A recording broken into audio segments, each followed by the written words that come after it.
Good morning, my fellow yogic travelers. I'm mighty glad to be alive today, and I hope that you are too as we continue to live, laugh, love, learn, linger, live the life we love.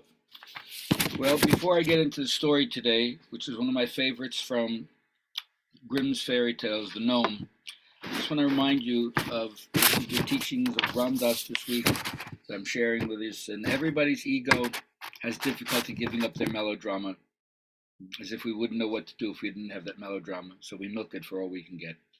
But we have to go into the silent mind where you're not waiting for the next thing to happen.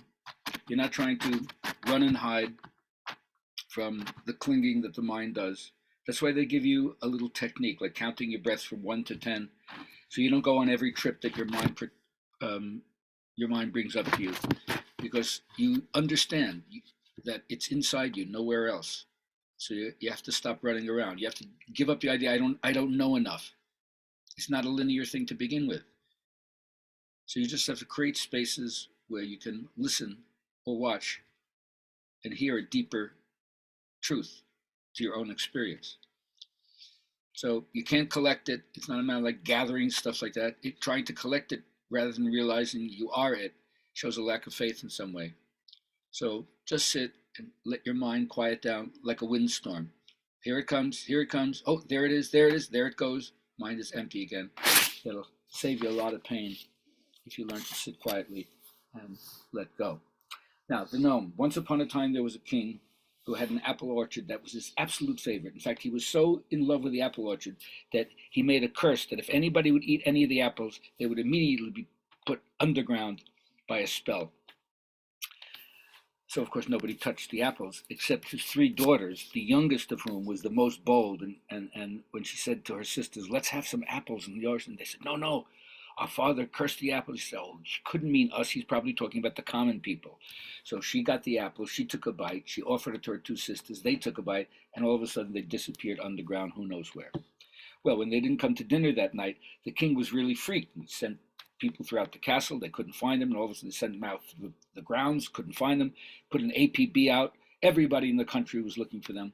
They couldn't find them. The king had no idea what happened. Well, three huntsmen came along because the king was promising anybody can find my daughters can marry them. Three huntsmen came along and they decided to go on the quest to find the princesses. So they looked for a long time or a short time, whatever time it takes in these stories, and they ended up coming to this house in the middle of the woods. And they knocked on the door, nobody answered. The door was open, and they walked in, and there were three meals set on the table there, piping hot, as if people were expecting them. But nobody came, and they thought it would be rude to sit down and eat without knowing the host or anything like that. But the strange thing was, after a couple of hours waiting, the meals were just as hot. They didn't realize they were in an enchanted castle. So they said, well, if nobody's here, why don't we use this place as our base? So that's what they did. So they drew lots the next day of who would go out and hunt for the princess and who would stay in the home. So the oldest brother, he got the lot to stay at the house, and the other two went out searching for the princesses. So while he was there, all of a sudden, a knock was on the door. He opened the door, and there was a little gnome there. And the gnome said to him, you got any bread? And the brother said, okay, I'll give you a slice. He cut the bread for me, he handed it to the gnome. The gnome dropped the bread. He said, oh my God, I've dropped my bread. Could you pick it up for me? The older brother bent down to pick it up. The gnome took out a shillelagh stick and whacked him, beat him black and blue, and left. When the other two brothers came back, they saw that they didn't look too good, but they didn't say anything. Well, then the next day, the middle brother, he stayed at home, while the younger brother and the older brother, they went out. Same thing happened. During the midday, knock on the door, opened it. There was the gnome. The gnome said, you got any bread? The middle brother cut a slice of bread, gave it to him. The gnome dropped it again. I said, oh my, I dropped my bread. Would you pick it up for me?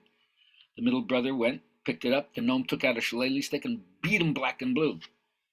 That night, when the older brother and the younger brother got back, they looked at him, but nobody said anything.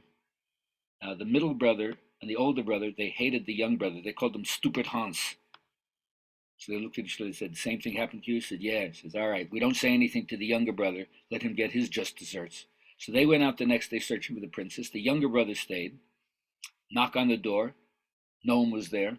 Hey, do you have any bread? Younger brother cut him a piece of bread, gave it to him. The gnome dropped the bread like he always does. Oh, I dropped my bread. Would you pick it up? This time the younger brother said, no, picking up your bread on a daily basis. That's your responsibility, not me. He grabbed the shillelagh stick from the gnome, beat the gnome black and blue. The gnome said, wait, wait, wait, I'll tell you where the princesses are. Oh. So there's a well back there. Now, you got to go all the way down, and there'll be 3 rooms down there, and you'll find the princesses there. But just remember, don't trust your brothers. All right, so then when the brothers got back, they saw that the young brother was okay, and the young brother told them the story with the gnome. And they were livid with anger, but at least now they had a lead about where to find the princesses. So off they went. They went to the well. They fashioned this huge basket. And the idea was they have a bell and a basket and a rope. They would lower them down. They'd get the princesses, put them in the basket. They'd ring the bell, and they'd bring them up. But the older brother, he was scared of the dark, so he didn't want to go down first. And the middle brother, he went down partial way, but then when he got so deep into the well, he got scared too. He pulled up. So finally, the younger brother went all the way down. So he got all the way down, and he was walking through there. It's true, he came to a room where one of the princesses were, and he opened the door, and there was the princess with a dragon lying in her lap. She was picking the lice out of the dragon's head. He motioned her, shh, shh. So he came in with his knife. He chopped off all 9 heads, and he cut out the dragon's tongues and kept them in his pocket. And she was so delighted. She says, wait, wait, come on, we're not out of here yet. And then he went to the next room, and there it was, another princess with a dragon in her lap. She was picking the lice out of the dragon's head. The dragon only had 5 heads. He said, shh. He went and chopped off the dragon's heads, cut out the dragon's tongues. She was so thrilled. She was hugging. She said, no, now's not the time to celebrate. Went to the last room. There was the last princess. She had a dragon with the heads in her lap, picking out the lice. 3 heads. This time, he knocked off all 3 heads, took out the dragon's tongues. The princesses were delighted. He said, come on, we got to get you out of here. He brought him back to where the basket was, one at a time, put him in the basket, rang the bell. The brothers pulled the princesses up. And then when it got to be his turn, he remembered what the gnome said, don't trust your brothers. So he put some heavy rocks in the basket, rang the bell. They started to pull it, and halfway through, they cut the rope. The basket fell down, and he would have been dead had he not listened to the gnome. Up top, the 2 other brothers said to the princesses, if you tell anybody else what's going to happen, we'll kill you right now. Promise on your royal privilege to make an oath and keep your vow. You won't tell anybody. They said, we won't tell anybody. So off they went.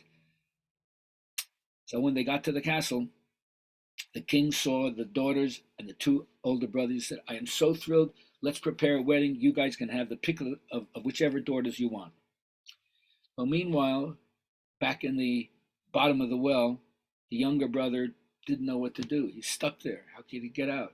So he walked back and forth, so many times that he smoothed the rocks and stones that were on the floor and polished them as if they were absolutely flat, beautiful. So while he was doing this, he was looking around, exploring the cave, and he noticed, well, there was a lute on the wall. So that's strange. What is a lute doing here? So he took the lute off the wall, and he plucked one string, and all of a sudden a gnome appeared. That's weird. He plucked another string, another gnome appeared. Is there kind of causality here? I strike the string and a gnome appears? He figured he tried it out. Boing, boing, boing, boing, boing, boing, boing, boing, boing, boing, boing, boing, boing, boing. Each time he did that, a gnome appeared. Gnome, gnome, gnome, gnome, gnome, gnome, gnome. Tons of gnomes. And they said, well, what do you want? He says, I want to get out of here. Well, they all grabbed him by one of his hairs, and out he went. There he was, back on the surface. So he ran back to the castle, and just as the wedding was about to begin, he poked his head, and when the daughters saw him, they fainted. And when the king saw that the daughters fainted because of the appearance of this young guy, he said, arrest him and put him in jail. So they went and they put him in jail. And when they revived the daughters, the king said, what is it with this guy? Said, we can't tell you, Daddy. What do you mean you can't tell me? We swore on our royal oath we wouldn't say what the truth was. Oh, that you swore you wouldn't tell another human being, huh? He says, that's right. Well, I'm glad that you kept your oath, but here's what I'm going to do. Go in that room. I'm going to shut the door. Tell it to the wall. So they went in the room. They told the wall. He understood what the whole sequence was happening now. He said, all right, come on back out. They went back out. They were about to perform the coronation and the wedding. He said, oh, wait a second. Before we do that, it's standard that when you kill a dragon, you cut out its tongue to show the proof. And the 2 old brothers looked at each other. Oh, we didn't do that. We just rescued the princesses. Oh, really? Don't look at the man behind the curtain. And the young brother comes out, and he has all the dragon's tongues. And then everybody realizes the 2 older brothers were the rotten ones. And so they get hung in the gallows, and the young brother married whichever sister he thought was the one that was perfect for him. And that's how this tale goes. Crick, crick, kraut. Now the story's out. Crick, crick, crun. Now the story's done. Hope you enjoyed it. You can find the original in Grimm's Fairy Tales. Have a lovely day.